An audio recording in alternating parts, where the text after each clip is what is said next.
Hi, I'm Ryan Maliar, and thank you so much for joining me for another episode of Arts for the Masses. The arts are alive here in Massachusetts, and I'm just the happiest guy in the world because I get to bring them to you all the time.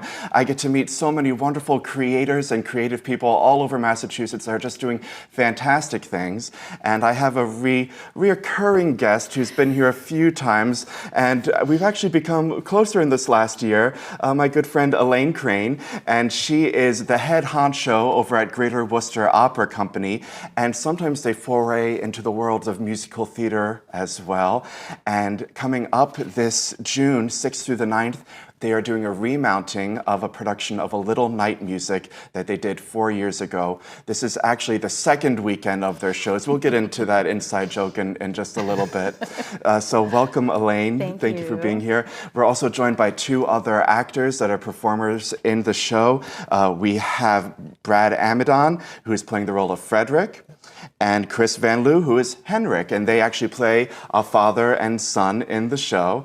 And this is just one small part of A Little Night Music. A Little Night Music, when I think of it, it's one of those grand, sweeping shows, and it really makes a lot of sense for opera companies and light operetta companies to do it because the music is so grandiose and it just really fits the trained voice. So, Elaine, tell me a little bit about this revival of A Little Night Music. Well, 4 years ago, we undertook, this was our first musical, and part of why we did it, there's a quintet in it that's very operatic, and we just felt like the scope of the show and the music lent itself to people in our company with those talents. So we had a beautiful production. It was stunning. We got through one weekend, and it was March 2020. We don't even need to say the word, don't say it, but we all know what happened in March and we 2020. Packed up in the middle of it and went home, and we just always had this unfinished feeling about it. And we said, we need to finish. Yeah. So this is essentially weekend number 2, just 4 years later, half a cast difference. Are you reprising the role that you did previously? I am. And that's the role of Desiree. Desiree, yes. A very fitting name for a character. Yes. And I believe her mother just alludes to her past and how Desiree was a name very befitting of her lineage, yes. right? Yes. This show, so I recently watched an interview with Stephen Sondheim, who of course wrote the lyrics and music for the show. The book is by Hugh Wheeler.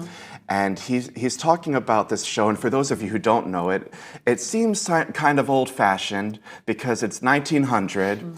It's very bizarre because it's in Sweden, of all places, and it happens during an event that we're not very familiar with here in America, which is Midsummer, which is the longest night of the year. But Sondheim makes it really real, to misquote him, and he says, because of this long night, people feel uneasy and they start to feel a little frisky and a little sexy. And that's what the joy of the show is, because everyone can relate to being a little frisky and a little sexy on a hot summer night. Am I right? Brad, maybe you could tell me a little bit more about the stories that are happening in this show. We start off with at least 4 couples. Well, there's probably 3 couples and a couple on the edges. And all of the characters are trying to be happy. They're trying to live their best life. But none of them are really with the people they should be with. And then as you slowly turn, I saw someone describe it as it's sort of like 4 love triangles all interlocked, that each person is kind of connected to 2 other people, starting with sort of the wrong person at the beginning, and hopefully by the end, after a few tumbles of this kaleidoscope, you get the people back kind of lined up where perhaps they should have been all along.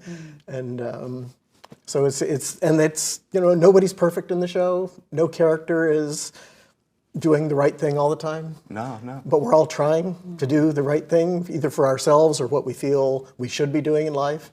And so I think, a lot of, it's what we're all doing in life. We're all trying to do the right thing. And sometimes it works out in the end, sometimes it doesn't, but yeah, I think one of that's how those they really flow interesting together. relationships. We have you playing a father and you as the son, and you've recently married in the show a much younger woman. Much younger woman, in fact, younger than my son. Yes, and it ends up that the son ends up really lusting after His stepmother. his stepmother, of all things. It's like Love Island. It's like I watch too much trash TV. I was saying, oh, this is like Vanderpump Villa over here, and you probably have no idea what that is, and I shouldn't know either because it is just the trashiest thing on TV. And Sondheim, rest in peace. If you ever heard me compare Little Night Music to Vanderpump Villa, I don't know what would happen. It's a high-class trash level. Yeah, high class. Now, I understand that this is your first time performing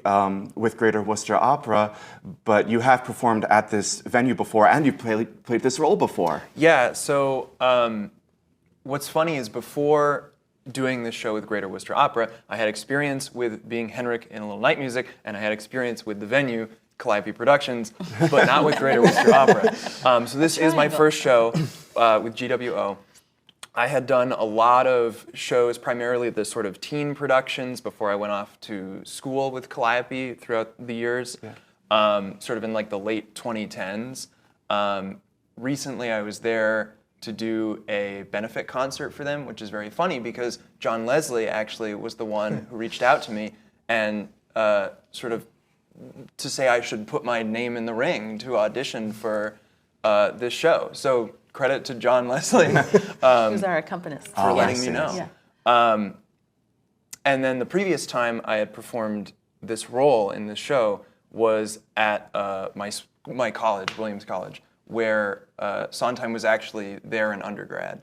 And the weirder part about that was that it was at the exact same time that Greater Worcester Opera did their first rendition of A Little Night Music, the exact same weekend. We only had one weekend, but it would have been the first weekend of your show, and then our show was finished, and then it would have moved on to the second weekend of their show. So at the exact same time, in different places, 4 years apart, we were performing A Little Night Music. So, 4 years later, the star-crossed midsummer night has sort of interlocked our paths to this show.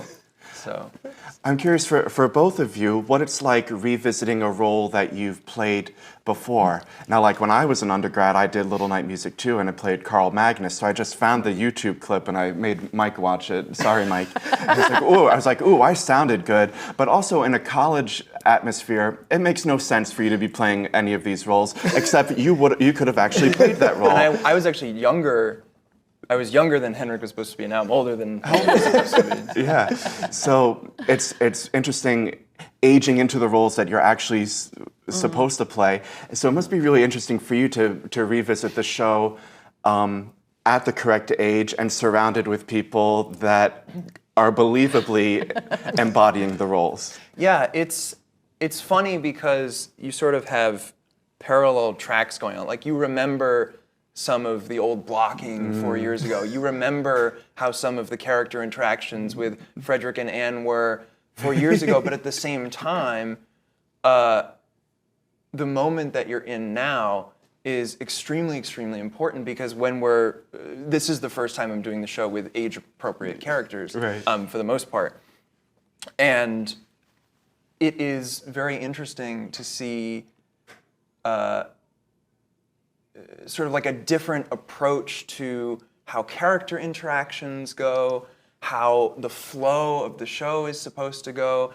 I've been talking with you, with Teresa, who plays Anne, who I do a lot of scenes with in the show, a lot about like sort of how our character arcs go, what the histories of our characters are going into certain scenes, and it's very different. But it also is like a new level of dedication to the craft of putting on like a fantastic production that I really enjoy. Excellent. Elaine, you've spoken about this before, the dedication, specifically in the opera realm, and what you expect of your performers coming in, which might be slightly different from a typical musical theater production. You sort of alluded to the fact that in opera, you come in and you know your music. We're not spending a terrible amount of time plunking out notes. Opera professionals, music comes first, and we can dive in later to work on acting and scene work, of course, and build out the play. But a lot of the music is taken care of at home. Does that still hold true? Absolutely, yeah. That's across the board. Whatever we're doing, we say, you need to know your music coming in and have it already beginning to be memorized. So we don't plunk notes for the most part. Right. Putting it together, like there's a lot of complicated stuff. Say for the quintet, they have a lot of complicated music. So you can come in knowing your part, but then putting it together is a different animal. But if you know it, then we're starting here instead of here. Right, Yeah. right.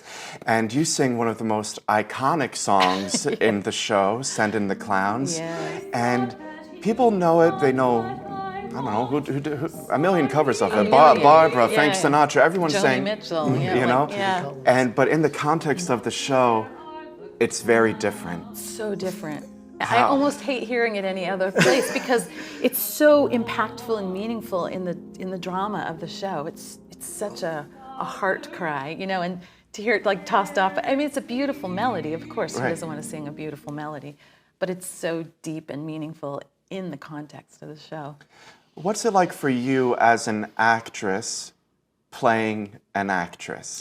Do you relate to any of Desiree's plights? Absolutely. Always putting on the show, even backstage you're putting on the show. You're always, interacting with people in a certain way, in a calculated way. And, Right. and then there's stuff going on inside that maybe nobody has any idea about. Right. Yeah, I can relate. It's not a deep dig.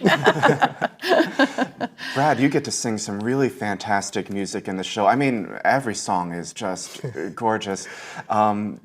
Do you have any favorite moments or a particular lyric that pops out to you as something that you really bite into? Yeah, Frederick just has some tremendous. I mean, there's tremendous songs throughout the show. Right. His are all great. I mean, as far as I'm concerned, I mean, they're great. Sondheim, I think I might be misquoting him. I hope I'm not. But he said that when you're putting together a show with a song, he says if you can take the song out of the show and it doesn't change the plot, there's no reason for the song. So in all of his songs, he's progressing. The plot goes forward. Something happens. You have to listen to what's going on. You hear so much about a number of the songs that happen in the show, Send in the Clowns, actually, but also Frederick's first song, Now. It's basically all in his head. You have his thoughts. In fact, other people are still talking around the song while he's singing his song, throughout it. It's not the most pattery of songs, but it's sort of a Sondheim patter song that you've got to get everything out, all of your words out, and you've got to make them understandable to the audience because you're actually explaining his frame of mind and his whole story that's going on. And that's 10 minutes into the show. You have that song that you have to put together and get it all through. I guess I'll say it because I think it's one of the magics of the show is there's 3 songs that happen consecutively in the first act, where Frederick first sings Now, talking about now I need my life to happen now. I don't want to wait for anything anymore. And then his son, who is constantly being told, later, Henrik, later, Henrik. So then he sings the song Later. Everyone tells me later. And it's a totally different style. He's playing a cello. It's a very slow, moody, brooding song, yes. Screaming highs and lows, but it's slow and drawn out in a lot of ways. And then my wife, my 18-year-old wife in the show, life is coming very fast to her, and she wants things to happen, but not quite yet. So she says soon it will happen. So you've got this now, later, soon. And these are 3 songs that sound nothing alike when the 3 people sing them. And then first time I saw the show, it's like, I can't believe this is about to happen because I didn't know the show. And then all 3 of them sing their songs at the same time, and you would have never imagined that they would have gone together. And then they start singing each other's pieces of their songs, and you realize how all intertwined all 3 of their lives are. and that's just and then It's theater magic. It's theater magic. And it's musical magic, It is. too. It's the genius of Sondheim, Absolutely. you know? And that's the first 15 minutes, and then I can keep going, but I'll stop now. But because it keeps coming that way. Everything in the show is just another amazing moment. Well, it's interesting how you remark on how you said if you took any of these pieces out of the show and they wouldn't be missed, then why is it in the show? Yeah. But it's also, so many composers now have really integrated their music to tell the story, and that's why we don't have as much theater music in the pop charts and in the culture, because it is so specific to telling that very specific story that it doesn't make sense on the 100 hits, you know? You do some manipulation in the show here. Is it Desiree that brings everyone together for this weekend in the country? Yes, well, sort of. Yeah? She invites Frederick. Some are invited, some just show up. Some hear about it through other means and invite themselves. So everybody converges, but not all by invitation. Now, I'm just curious, as the character, she knows that drama will ensue. Does she live for that drama, or does she not expect it to be as wild as it ends up Well, I being? think the drama comes with the uninvited people. The person she invited, who she wants to be there, is the person that she just wants to bare her soul to and connect with. But then the other people who come along. But even the make everything person she crazy. wants to bare her soul to and connect with is someone that she's still very much in love with, someone that she had a child with. Yes. Oh, he doesn't know that yet. Oh, he doesn't know that yet. He doesn't know that yet. Wait, what? Oh, that's right. Yeah, you didn't block Act 2 yet. So wait till Act 2 and you'll find out, everything you did. At the time of the gathering of the people, the character doesn't know that. But still, someone that you had a love affair Yes. with before his first marriage. Right. And now he's on his second marriage. You're just a troublemaker. That Desiree, Yes. she's a troublemaker. There is a snag. He's married. What have you actively decided to change or alter in this remounting of the production? Are there any things that you're saying, that was good last time, but we can do better? You do get to dig deeper. Yeah. But I don't think it's so much a decision as something that comes out in you. You know, you go to a deeper level and then just more bubbles forth. So there's nothing in particular I said, well, I did this and I'm going to do that. It's kind of organic. But I think it comes from a deeper place this time around. Tell me about some of the other creators that are on your team, your director and music director. Yes, Richard Monroe is directing it again. He's changing things a little bit here and there, and we have a different space, so that makes a difference. But he's brilliant, and we love him. And Aldo Fabrizi is our music director. That yes. Aldo. Yeah, he's awesome. Yeah. He knows his music. He does, he does. And this music is so complex. Right. It's so difficult. You really need a true, I don't want to scare the audience away. It's complex, but it's very accessible. It is, And it's very listenable, the way it washes over you. Even what you said earlier, the now, later, soon, it seems complicated when you're analyzing it. Right. When you're singing it. But when you're singing it, when you're trying to count. But when you're sitting back as an audience member, Yes. it is just a joyous experience to let it wash over you. Yes, Right? yes, absolutely. It's hard for us. It should be easy for them. Now, most of the music is written in Three. In three. Yes. Tell me a little bit more about that as the musician that you are. Well, we start the That's a show waltz. with a waltz, Yes. and we end the show with a waltz, and everything that's written is in some group of three in the whole show. How Sondheim did that? But the music sounds different does. each time. It But does. it's not like you're hearing the same song for 2 hours. No. It tumbles through different things. I mean, it's not the same song at all, but it's just like, well, there's, as we said, the three that go together. One is a very slow, brooding, and one's sort of, and then one's a patter, and then they all drop in together, and they all work, but, so that's part of it. I mean, there's lots of threes in the show. There's threes in the music, of course. There's all these love triangles that are paired together. There's lots of, but. So with Now, Later, Soon being the triple song weaving together its intricacies to sort of create this cerebral allure now for the audience with all of the different parts fitting together. He does a similar thing later in the show where there's a song, A Weekend in the Country, that has 7 very short parts, well, varying length, and it builds slowly, where all the different characters are getting ready to go to the estate in the country that will happen in Act 2. And he does a very similar thing with the meter has to be written the same by the time it gets to the end in order for all of the different parts to be sung together. But before that, you have the tempo being played with, you have sort of the subdivisions in the song, like the physical notes that the actors sing are divided differently to create a very distinct, different feel, even though at its core, it can be put together in the same sort of like 3/4 waltz-ish meter. And then Sondheim is a master of trickery in this instance, and earlier in the show, and honestly, in most shows he does. In that he tricks you into believing that things are different or sound different, and then is able to sort of wrangle it all back together into this like jigsaw puzzle master set that he's created. Which is a great way to end Act 1. Absolutely. Which is also, it really is. which ties everything together. Yeah. Yeah. I had asked Elaine about how she connects with the character, and I'm curious how each of you connect to your specific characters.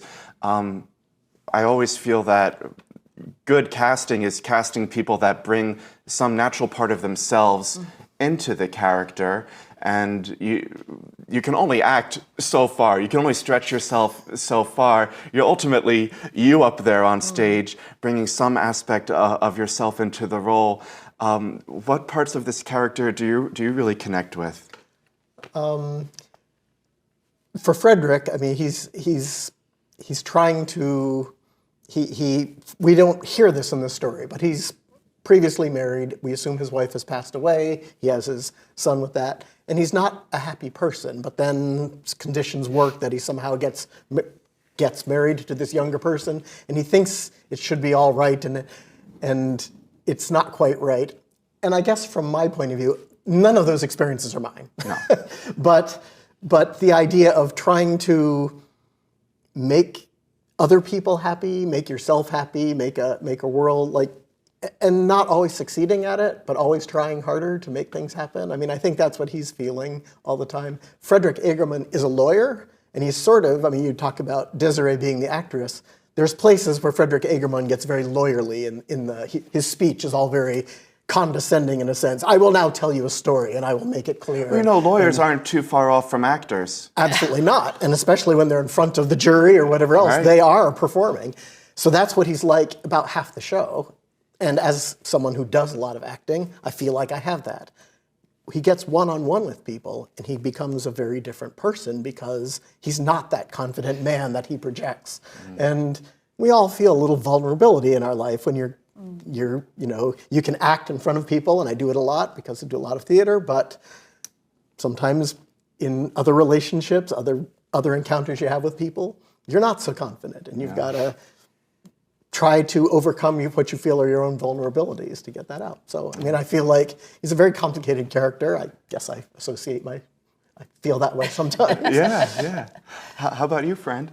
So Henrik I would describe Henrik as a prematurely world-weary individual. He is often, and this is not the part that I necessarily relate to. This is the backstory. He is often ignored. I get old soul vibes from you. I don't know. He's often ignored. He's often disrespected, told later, constantly and especially by people older than him. And I think there is a strong sense, not only just for the younger generation of characters in this show, but for every character, of finding your true identity in this weird world of ours. And for the younger characters, it is coming into this sense of identity for the first time. His stepmother is younger than him, and he is sort of lusting after her in a way, and he also lusts after the maid of the household, Petra. to various degrees of success. But with this sort of like lust for Anne, it's honestly more like he just wants to, he is sort of finding his way in terms of what does it mean to have a genuine human connection to somebody. And in this case, it's love. What does it mean to love for the first time as a young person who really doesn't know their place in this world? And so I think what I relate to with this character is this burgeoning sense of wanting to find your place, wanting to find where you fit, where your identity is in this world. Who are the people that you're rooted to in this world? Who are the people that you play well with, that you're connected to the most? Who are the people that you want to be connected to the most? And then also the other part is the repression of that being told no a lot by, or later a lot by the older generation. I think, especially in today's climate, I think a lot of young people can relate very heavily to that, being dismissed in a very authoritative, condescending way by, older people.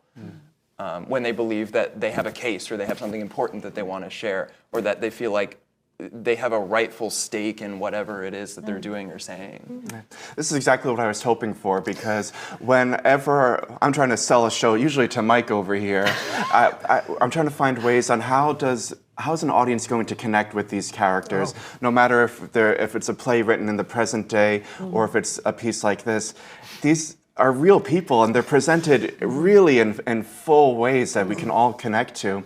There's one particular lyric that Petra sings in Miller's Son, and a person should celebrate what passes by. Because she has all these big ideas of, I can marry this guy or this guy.